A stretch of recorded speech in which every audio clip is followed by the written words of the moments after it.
하나님께서 우리에게 주신 말씀은 사도행전 11장 19절에서 26절까지 말씀입니다. 사도행전 19장 19절에서 26절까지 말씀, 조금 길긴 하지만 함께 한 절 한 절씩 같이 합독하도록 하겠습니다. 19절부터입니다. 그때 스데반의 일로 일어나 환난으로 말미암아 흩어진 자들이 베니게와 구브로와 안디옥까지 이르러 유대인에게만 말씀을 전하는데, 그 중에 구브로와 구레네 몇 사람이 안디옥에 이르러 헬라인에게도 말하여 주 예수를 전파하니, 주의 손이 그들과 함께 하심에 수많은 사람들이 믿고 주께 돌아오더라. 예루살렘 교회가 이 사람들의 소문을 듣고 바나바를 안디옥까지 보내니, 그가 이르러 하나님의 은혜를 보고 기뻐하여 모든 사람에게 굳건한 마음으로 주와 함께 머물러 있으라 권하니, 바나바는 착한 사람이요 성령과 믿음에 충만한 사람이라. 이에 큰 무리가 주께 더하여지더라. 바나바가 사울을 찾으러 다소에 가서 만나매 안디옥에 데리고 와서 둘이 교회에 1년간 모여 있어 큰 무리를 가르쳤고, 제자들이 안디옥에서 비로소 그리스도인이라 일컬음을 받게 되었더라. 아멘. 성령의 능력으로 영적 돌파를 하는 모든 분들을 진심으로 축복합니다. 올해 상반기 여성 누림 예배에서는 성령의 열매에 대해서 살펴보려고 합니다.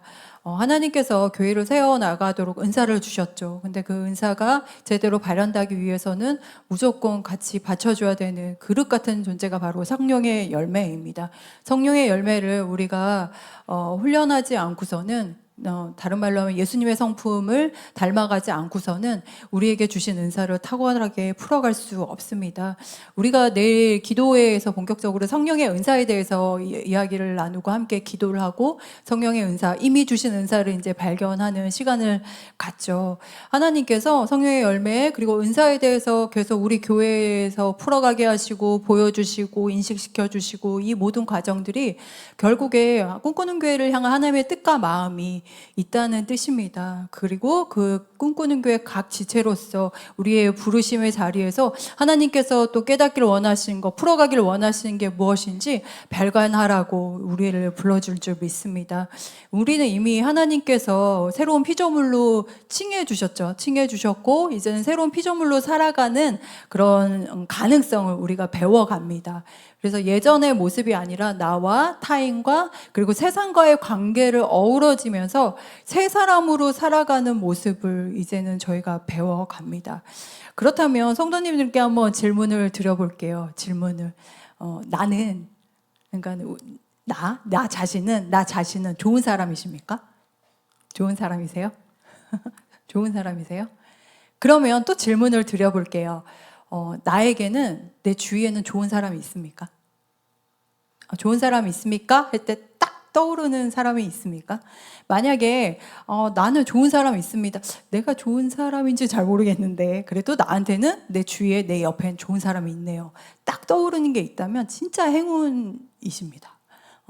세상에 좋은 사람이 아니라 서로 이해관계 얽혀서 잡아먹고 잡아먹히는 그런 관계로 살아가는 사람들도 진짜 많거든요. 근데 그 얘기는, 좋은 사람이 있어요 라고 얘기하는 이유는, 이미 나에게는 좋은 사람이라는 기준이 잡혀 있다는 얘기예요.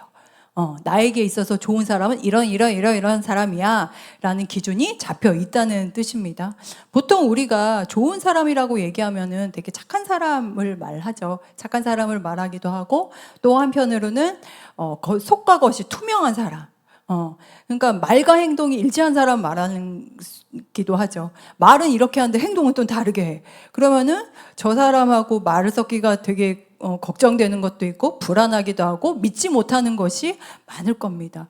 근데 또 한편으로는 나는 끊임없이 머리 굴리면서 이해관계 따져가지고 막 누군가에게 막 상대방에게 대했는데 그 반대편에 있는 상대방이 전혀 그런 생각 없이 한결같이 나에게 굉장히 진실되게 대한다. 그럼 어떤 마음이 드세요? 뭐지? 움찔움찔 하잖아요. 내가 이렇게 했던 그 이해관계 머리 굴림이 아니라 진실되게 다가왔을 때 뭐지? 하는 잠시 주춤하는 그런 것들을 우리가 반드시 경험하게 됩니다. 사랑하는 여러분, 내가 나됨은 그런 분들 때문에 지금 내가 나대음이 여기까지 온 줄 믿으시길 바랍니다. 좋은 사람들의 마음밭을 경험했기 때문에 우리도 자연스럽게 나도 저 사람처럼 되고 싶다. 저렇게 하고 싶다. 저렇게 됐을 때 내가 이런 마음이 되고 내가 이렇게 풍성해지구나. 내가 이렇게 위로가 되는구나. 라는 것을 경험했기 때문에 나도 그런 사람이 돼보려고 노력을 우리가 굉장히 많이 하죠. 오늘은 성령의 열매 6번째입니다. 벌써 이제 거의 마무리가 이제 돼 가고 있어요. 양선에 대해서 살펴보려고 합니다. 양선은 말은 좀 어렵긴 하지만 한자로는 어질고 착하다라는 뜻입니다. 그러니까 친절한 사람, 도덕적인 선행을 말해요. 도덕적으로 이제 훌륭한 사람, 이런 사람을 이제 양선이라고 하는데, 근데 사실 따지고 보면 하나님 믿지 않아도 도덕적인 훌륭한 인품을 가진 사람은 맞습니다. 널렸다고 얘기하는 줄 알고 언어가 제가 되게 불손하네요. 네, 많아요. 도덕적으로 훌륭한 사람, 하나님 믿지 않아도. 근데 복음 나눔을 하는 우리는 알고 있죠. 세상에서 말하는 도덕적으로 훌륭한 사람과 성령님께서 우리에게 열매 맺히게 하시는 양선의 다른 점은 무엇이냐면 세상의 방법대로 내 열심대로 선을 해나가고 도덕적으로 윤리적으로 훌륭한 건 한계가 있다라는 거예요. 한계가 있고 반드시 거기에선 끝이 있다라는 거죠. 왜냐하면 내 기준으로 옳고 그름이 있는 거니까. 근데 성령이 열매 맺힌 거는 성령님께서 열매 맺히게 하시는 거는 세상을 풀어갈 수 있는 비결입니다. 왜냐하면 하나님이 창조하실 때 보기에 선했다, 좋았다 라고 얘기를 하셨거든요. 모든 것이 하나님의 선하심에서부터 시작이 되기 때문에 세상을 풀어갈 수 있는 비결이자 세상을 다스릴 수 있는 진정한 능력임을 믿으시길 바랍니다. 그래서 성령의 열매에서 도덕적으로 선행, 그러니까는 친절한 거를 우리가 열매를 맺을 필요가 있죠. 우리가 성령의 9가지 열매를 살펴보고 있습니다. 성령의 9가지 열매 한번 쭉 나열된 거를 다시 한번 볼게요. 보면은 첫 번째 사랑, 희락, 화평, 오래 참음, 자비, 양선, 그다음에 충성, 온유, 절제 이렇게 쭉쭉 있는데 쉽지 않죠. 쉽지 않지만 성령님께서는 우리 안에 착한 일을 시작하게 하신 성령님께서는 우리를 반드시 그렇게 끌고 가실 겁니다. 아멘. 그러면 우리는 계속 귀를 열고 마음을 열고 성령님께서 매 순간 그렇게 말씀해 주시는 걸 한번 따라가 보는 거예요. 따라갔을 때 우리에게 열매 맺힘이 있는 그 감격을 누리시길 기도드립니다. 우리가 짧게 이야기를 해보면 가장 베이스가 되는 거는 사랑이죠. 어떤 사랑인가? 모든 성령의 열매의 가장 기초가 되는 베이스, 유인물 보시면은 나와 있습니다.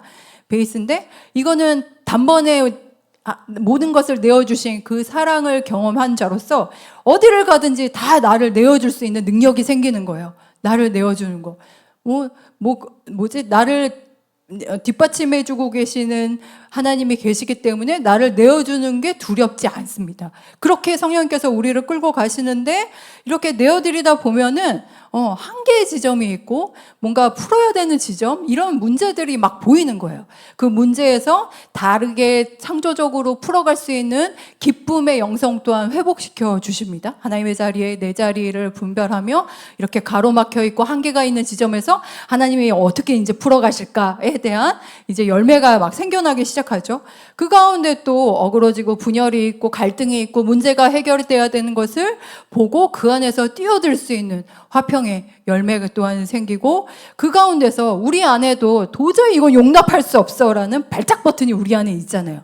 그 발작 버튼을 이거는 없어질 수는 없겠으나 내 옛사람의 습성은 계속 남아있으니까 없어질 수는 없겠으나 이제 그건 다스릴 수 있는 거예요. 나 또 이러네. 내 발작 버튼을 인식하고 그거에 떨어져서 내가 다르게 선택할 수 있는 능력이 생깁니다. 그러다 보니까는 무엇이 볼까요? 발작 버튼을 이렇게 치우고 나서 보니까 다른 사람의 필요를 볼 수 있는 자비의 능력이 계속 생기는 거예요.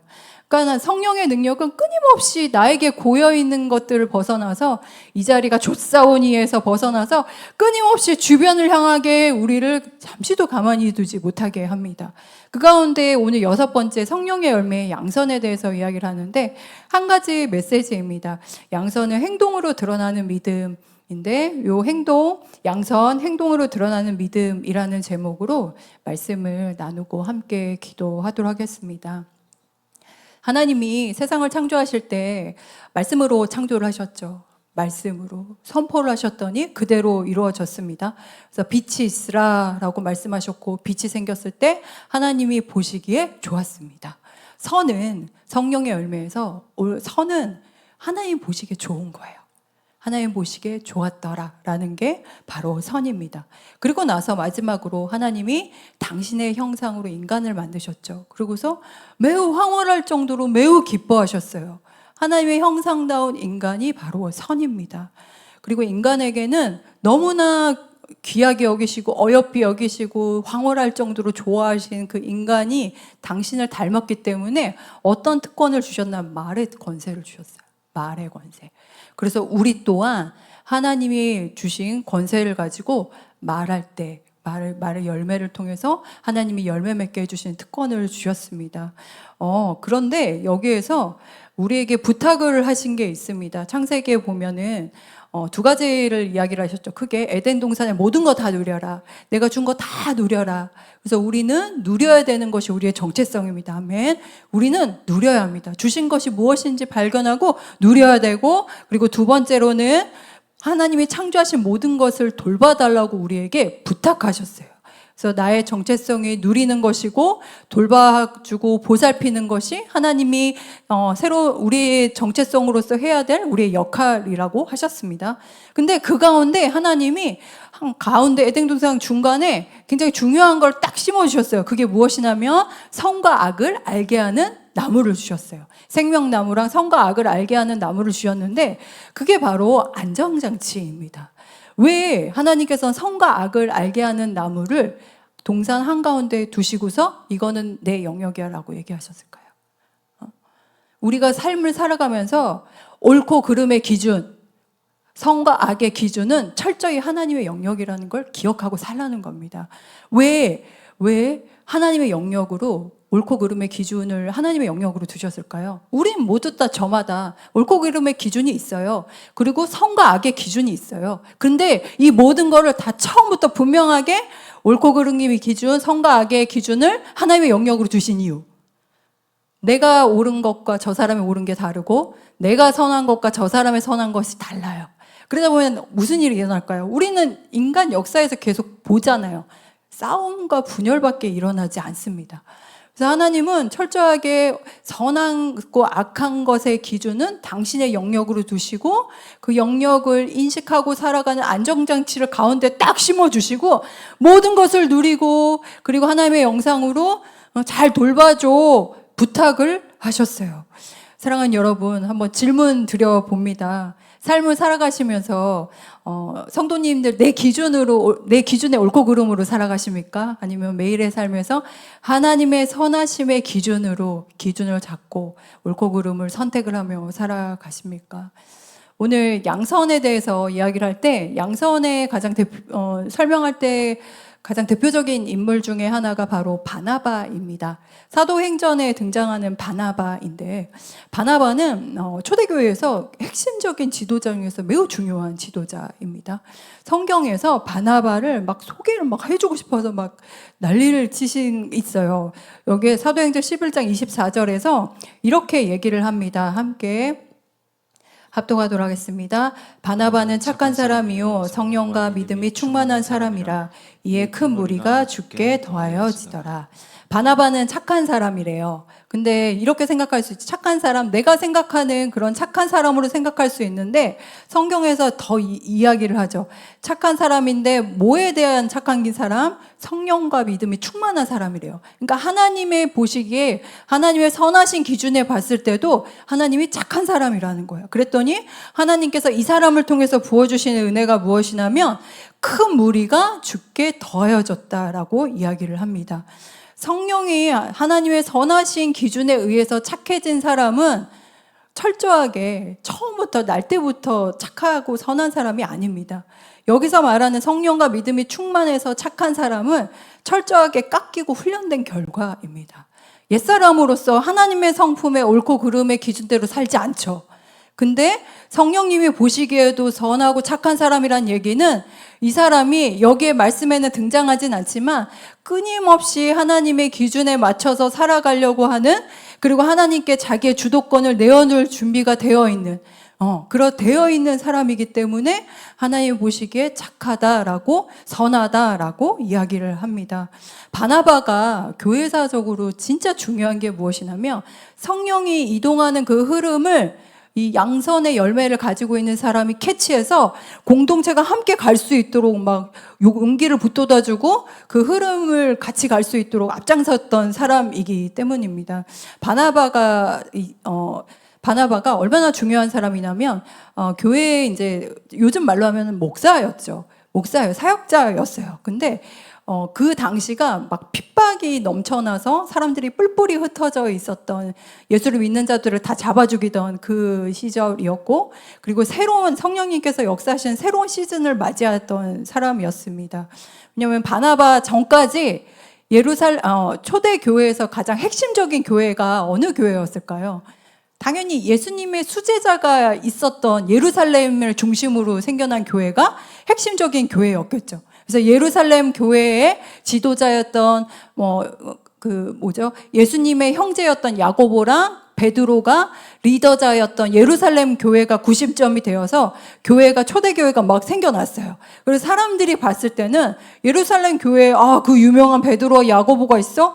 여기에서 그 권위에 세워주면서 그 교회의 구심점이 돼서 믿음 생활을 하는 게 너무나 당연한 거죠. 너무나 당연한데 성령님께서는 예루살렘 교회에서만 그냥 국한되지 않으시고 점점 중심축을 어디에다 두시냐면 서아시아 위쪽에 있는 안디옥 교회로 중심축이 쫙 이동이 되는 거예요. 그래서 예루살렘에 있는 교회는 그게 못마땅해서 받아들이기 힘들어 하는데 안디옥에 있는 교회에서는 점차 어떤 사람들이 막 같이 모여서 예배를 드리기 시작하면 왕족 출신, 그리고 비천한 출신, 그리고 다른 인종들이 모여서 막 예배를 드리기 시작하는 거예요. 그러니까는 다양성, 그리고 하나님의 흐르심에 대해서 오픈되고 열려있는 이 교회를 통해서 하나님께서는 이제 본격적으로 사도행전에 말씀하셨던 온 유대와 사마리아와 땅끝까지 이르러 내 증인이 되리라 라는 말씀을 이뤄가기 시작합니다. 그 준비가 되어 있었던 사람들이 모여 있었죠. 그 안디옥 교회의, 그러니까 담임 목사님이죠. 담임 목사님이 바로 바나바였어요. 바나바가 안디옥 교회를 세워가고 있었고, 그래서 예루살렘 교회에서 안디옥 교회로 이렇게 중심축이 이동하는 시점에, 그래서 안디옥 교회에 막 부흥이 일어나고 막 으쌰으쌰 잘해보자 막 이런 일들이 생긴 거예요. 어떻게 보면 저희 교회 또한 새로운 시즌을 계속 암사동에서 시작을 했고, 그렇게 우리는 계속 고백하고 있고, 그 와정에 있는 그 흐름하고 비슷하죠. 근데 막 열심히 으쌰으쌰 하는데 한풀 딱 꺾이게 되는 일들이 벌어집니다. 뭐냐면 19장 20절, 11장 19절 그리고 20절 말씀인데 함께 합독하도록 하겠습니다. 그때 스데반의 일로 일어나 환난으로 말미암아 흩어진 자들이 베니게와 구브로와 안디옥까지 이르러 유대인에게만 말씀을 전하는데 그 중에 구브로와 구레네 몇 사람이 안디옥에 이르러 헬라인에게도 말하여 주 예수를 전파하니, 주춤거리게 되는 큰 아픔이 안디옥에 있었어요. 뭐냐면 스데반의 일로, 그때 스데반의 일로라고 얘기를 하죠. 스데반이 누굴까요? 안디옥 교회 집사고 초대 순교자입니다. 초대 교회 첫 번째 순교자입니다. 그러니까 열심히 막 으쌰으쌰 했는데 순교를 당한 거예요. 열심히 가려고 했는데 아픔이 생긴 거예요. 딱 생긴 거예요. 그래서 어떻게 보면 안디옥 교회에는 굉장히 큰 상처가 되는 거죠. 그런 상처가, 앞으로 가려고 했는데 멈추게 되는 일들이 벌어진 겁니다. 그런데 그 다음 20절에 보면은 막 얘기를 쭉 이제 나오는데, 그런데 선하신 하나님께서는 그 순교한 스데반의 믿음의 씨앗을 그냥 버려두지 않으시고 아픔인데 흘러가다 보니 그 순교자로 인해서 핍박이 더해졌고, 그 핍박한 거로 말미암아 막 사람들이 뿔뿔이 흩어졌고, 그 뿔뿔이 흩어진 사람 통해서 여러 이제 세계 곳곳에서 하나님의 복음이 심겨지는 굉장히 아이러니한 일들이 벌어지고 있습니다. 사랑하는 여러분, 그렇다면 이 흐름을 지금 초대교회 사람들은 보기 시작했고, 거기서 이제 믿음의 응답을 하기 시작했거든요. 그렇다면 우리 꿈꾸는 교회 성도님들은 꿈꾸는 교회가 어떻게 흘러가고 있는지 보이십니까? 어떤 흐름으로 가는지 보이세요? 그러면 그 가운데 내가 해야 될 믿음의 응답이 무엇일까? 이제는 고민하실 때가 됐습니다. 왜냐하면 왜 이런 생각 계속 했냐면, 작년 말쯤에 이제 성령의 열매에 대해서 마음을 너무 많이 주셔가지고 열매를 해야 되겠다 했는데, 열매는 어떻게 보면 되게 매력적인 주제는 아니거든요. 왜냐면 뭐 되게 어려운 부분이니까. 근데 열매를 하고 이제 점점점 이제 은사에 대해서 이렇게 저희가 알아가기 시작하면서, 아, 하나님께서 우리 교회를 향해서 또 풀어주실 것이 분명히 있고 각 지체로서 세워주시려는 게 확실히 있겠구나라는 생각이 점점점 많이 드는 거예요. 그 흐름 가운데 우리가 있습니다. 그렇다면은 지금 안디옥 교회는 이런 흐름을 어떻게 이제 풀어갈까요? 성령님께서 어떻게 풀어가게 하실까요? 그 중심에 바나바가 있습니다. 하나님께서 바나바라는 사람이 양선의 열매를 맺고 있는 이 사람을 통해서 하나님이 어떤 일을 벌이시냐면, 안디옥 교회에 누구를 보내냐면 바울을 보냅니다. 바울이 누군가요? 그 스데반을 죽일 때 가장 앞장서 있었던 사람이 바로 바울입니다. 근데 그 1등 공신, 스데반을 죽이는데 1등 공신을 이제 바울을 안으로 들이려면은, 드리겠어요? 너무나 사랑했던 소중한 스데반을 그렇게 만들었는데 교회 공동체가 그걸 받아들이겠어요? 근데 받아들입니다. 왜 받아들일까요? 이 사람들이 고민하면서 하나님의 흐름을 봤던 것 때문에 믿음으로 응답한 것도 있지만 그 중심에 누가 있을까요? 바나바가 바울을 끌어안죠. 끌어안고 오랜 시간이 걸리긴 했지만 교회 공동체로 꽤 많이 계속 그 교회 공동체로 받아들일 수 있도록 중간에서 다리 역할을 엄청 열심히 합니다. 근데 그 사람은 믿을 수 있는 사람이고 착한 사람이고 선한 사람인 걸 알기 때문에 그 사람의 말에 영향력이 있었던 거예요. 그래서 그 사람이 가는 것이 그 사람이 풀어가는 방식이 곧 하나님께서 풀어가시는 방식이라는 것을 알고 있었고 믿고 있었고, 그래서 사람들이 그 흐름에 같이 따라갑니다. 그래서 바울은 평생에 본인이 얘기해요. 나는 평생에 빚진 자라고. 난 죄인 중에 괴수라고. 그러면서 어떻게 보면 주홍 글씨도 있지만 이거는 이 사람에게는 굉장히 은혜의 영역일 수도 있죠. 그래서 빚진 자의 심정으로 바울이 바나바와 함께 안디옥 교회가 구심점이 되어서 이제 선교 여행을 쭉쭉쭉 떠나갑니다. 그래서 지금 안디옥 교회가 예루살렘 교회에서 안디옥 교회로 중심축에 이동이 돼서, 그리고 스데반의 아픔을 지나서 이제 굉장히 두려워 마지 않았던 바울을 품에 안으면서 그렇게 안디옥 교회가 하나님의 말씀하신 대로 흘러가는데, 이 양선의 열매가 어떻게 흘러가는지, 바나바가 그 중심점에서 어떤 역할을 하는지 보면 양선의 열매가 이런 거구나라는 걸 볼 수 있습니다. 오늘 말씀 23절에서 26절까지 말씀인데 23절, 26절까지 한번 같이 한번 읽어보겠습니다. 그가 이르러 하나님의 은혜를 보고 기뻐하여 모든 사람에게 굳건한 마음으로 주와 함께 머물러 있으라 권하니, 바나바는 착한 사람이요 성령과 믿음에 충만한 사람이라. 이에 큰 무리가 죽게 더하여지더라. 바나바가 사울을 찾으러 다소에 가서 만나매 안디옥에 데리고 와서 둘이 교회에 1년간 모여 있어 큰 무리를 가르쳤고, 제자들이 안디옥에서 비로소 그리스도인이라 일컬음을 받게 되었더라. 23절에 보면은 먼저 바나바가 어떤 감각을 갖고 있는지를 한번 보세요. 보면은 바나바가 봤을 때 하나님의 은혜가 막 충만한 것을 봤어요. 그리고 예루살렘에서 안디옥으로 거쳐가는 그 하나님의 흐름을 보고서 점점 성도의 수가 더하는 걸 보고 어때요? 하나님이 풀어가시는 그 흐름을 같이 기뻐하죠. 같이 기뻐하다가 뭐라고 얘기해? 모든 사람에게 굳건한 마음으로 주와 함께 머물러 있어라. 그 마음 지켜라. 그 마음 귀하다. 지켜라. 막 얘기를 하죠. 그러고 나서 뭐라고 해요? 25절에 사울을 찾으러 가죠. 사울을 찾으러 가서 하나님께서 사울을 기름 부었다라는 것을 이 사람이 발견을 했고, 그 감각을 가지고 사울을 교회 공동체에 데리고 옵니다. 굉장히 적극적인 행동이에요. 자비는 그 사람의 필요가 이거구나라는 것을 내 마음에 깨달은 거라면, 양선은 동일한 맥락인데 깨달은 거를 적극적으로 행동하는 모습을 바로 양선이라고 합니다. 그래서 바나바가 구심점이 되어서 그렇게 풀어가는 모습을 보고서 어떤 일이 생겼냐면 26절에 비로소 그리스도인이라 일컬음을 받게 되었더라 라고 얘기를 합니다. 비로소 사람들 입에서 이렇게 얘기하는 거죠. 예수님 닮은 사람은 저렇게 해야 되는 거구나. 예수님 따라가는 공동체 이런 거구나 라는 것을 깨닫게 되고, 여기서부터 처음으로 그리스도인이라 생겨나기 시작을 합니다. 사랑하는 여러분, 그러면 말씀을 좀 정리를 해보겠습니다. 그러면 오늘 바나바의 모습을 통해서 양선의 특징이 두 가지가 나오죠. 두 가지의 특징이 있는데, 그게 무엇이냐면, 먼저 첫 번째로는 양선은 하나님 말씀을 따라서 적극적으로 행하려고 합니다. 왜냐, 하나님 말씀하신 게 선하고 옳은 거니까.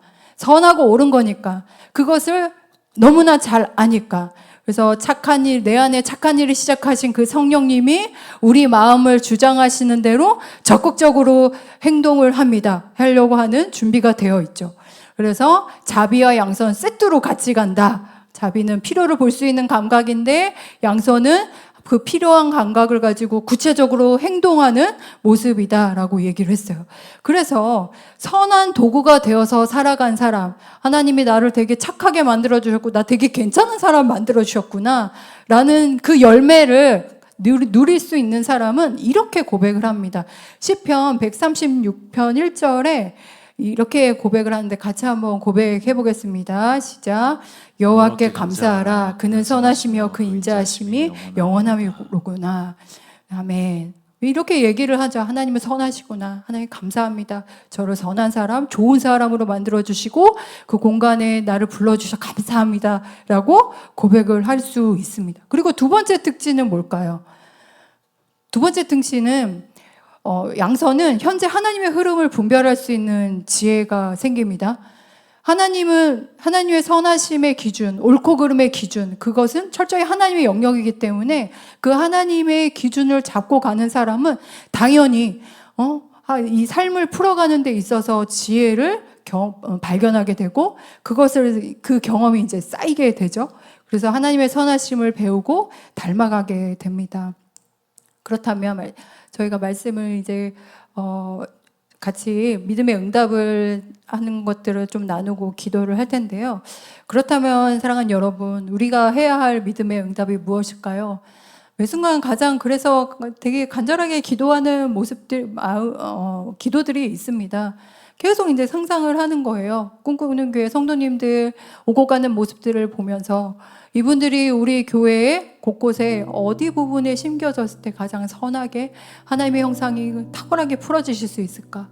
그리고 그 탁월하게 풀어지시는 그 과정 가운데 그동안 묵혀있던 오래된 마음들, 묵혀있는 스크래치들, 쓴뿌리들, 옛사람의 잔여물이들, 이런 것들이 해결이 되고 문제가 하나씩 꼬인 실타래들이, 얽히고 있는 실타래들이 풀어지는 그런 은혜가 있기를 원하는 마음으로 항상 그 부분을 요즘은 제일 많이 기도를 하게 됩니다.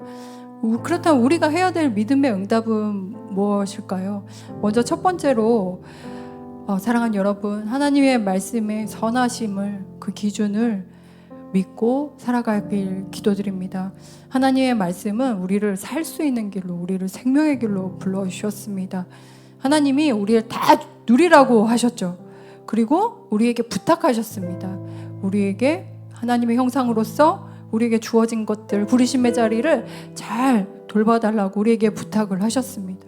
그 기준이 하나님의 영역임을 꼭 기억하십시오. 그리고 두 번째로는 내가 믿음으로 움직여야 하는 영역이 있다면 움직이십시오. 성령님은 나를 통해서 선한 일을 하기를 원하십니다. 풍성해지기를 원하십니다. 우리가 하나님이 주신 마음으로 한 걸음만 움직이면 주변이 살아나는 은혜가 있습니다. 생각지 않았던 생기가 넘치는 그런 모습을 볼 수 있습니다. 오늘도 변함없이 보여주시고 들려주시는 거, 변함없이 계속 말씀해 주시는 거, 그것이 무엇인지 우리는 너무나 잘 알죠. 저도 너무 잘 알고 항상 이야기해 주시는 부분, 내가 할 수 있는 믿음의 응답을 한 걸음 한 걸음 걸어갈 적마다 하나님의 그 선하신 뜻이 무엇인지 더 분명하게 깊이 멀리 발견할 수 있는 은혜가 있기를 원합니다.